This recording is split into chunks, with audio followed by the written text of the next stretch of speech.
This is CC, Cycle 1, Week 15 from Exodus chapter 20, Scripture Memory. This is the second part of verse 10. It says, "You must not do any work, you, your son, or your daughter." So, you're going to say, "You must not do any," so O hand shape cross like this, "any work." Okay, that kind of starts out there. Any work. And it repeats. You, maybe the same for son, which is going to come at your head like this, and then come down to the baby, because this is boy.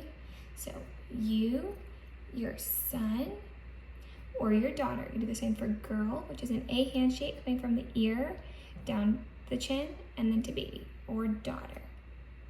Okay, it'll sound like this. But the seventh day is a Sabbath to the Lord your God. You must not do any work, you, your son or daughter. Okay, that is week 15.